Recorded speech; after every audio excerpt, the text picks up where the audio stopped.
তাহলে তুমি দাঁড়াও, আমি একটু পরেই আসছি। হ্যাঁ দিদি, দিদি যা চলে গেল। কিন্তু এই টাকাগুলো আমি কিভাবে দেবো? এই তো একটা কার্ড, এই কার্ডে তো ঠিকানাও লেখা আছে। যাই এই ঠিকানাটা দিয়ে আসি। কাকে চাই? দাদা, ওই কোয়েল ম্যাডাম আছে? ম্যাডাম তো নেই, কি হয়েছে আমাকে বল। আসলে আমার একটু দরকার ছিল। আমাকে বল কি দরকার, ম্যাডাম আসলে আমি বলে দেবো। আমি ম্যাডামের বাড়িতে কাজ করি আর 10 বছর ধরে আমি এখানে কাজ করছি।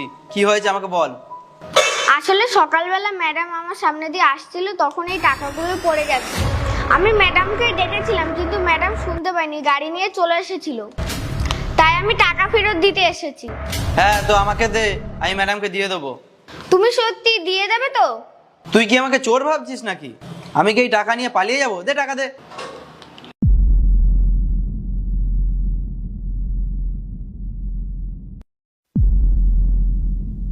ভালোই হলো, ভগবান আমার কথা শুনেছে। আর ম্যাডাম কি করে জানবে যে কে টাকা দিতে এসেছিল? আর এই টাকাগুলো আমি রেখে দিই, আমার মায়ের চিকিৎসার জন্য কাজে লাগবে।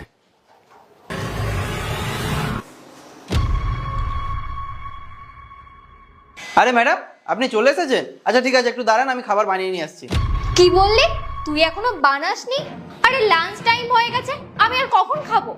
ম্যাডাম, বাড়ির সব কাজ করতে অনেকটা সময় চলে গেছে, আপনি একটু দাঁড়ান, আমি বানিয়ে দিচ্ছি।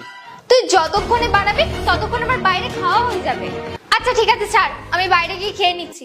আচ্ছা শোন, কেউ কি এসেছিল? না তো, কেউ আসেনি তো। কেন ম্যাডাম, কেউ কি আসার কথা ছিল? কেউ কিছু দিয়ে যায়নি তো? না, কেউ তো কিছু দিয়ে যায়নি। ঠিক আছে, আমি বাইরে যাচ্ছি, খেয়ে নেব। উফ, বাবা বাঁচলাম।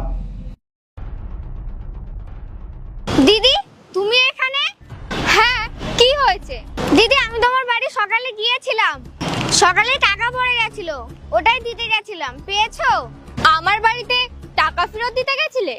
ওই তো তোমার কাজের ছেলেটার কাছে দিয়ে এসেছি। আচ্ছা শোন, তুই আমার একটা কাজ করবি? কি কাজ দিদি? তুই তুই আবার চলে এসেছিস, কি হয়েছে? আসলে দাদা, সকালবেলা অতগুলো টাকা দেখে আমার লোভ হয়ে গেছিল, কিন্তু আমার মন মানছে না। এ নাও পুরো টাকা। তুই তো 1 নম্বরের চোর। তোর মা বাবা কিছু শিক্ষা দেয়নি তোকে? তোকে না এখানে দেখলে আবার পেটাবো, জানিস? যা পালা এখান থেকে। বাহ, কি হচ্ছে আমার সাথে আজকে? কার মুখ দেখে আজকে ঘুম থেকে উঠেছিলাম, আর এই টাকাগুলো দিয়ে আমার মায়ের চিকিৎসা ভালো মতনই হয়ে যাবে। রেখে দি।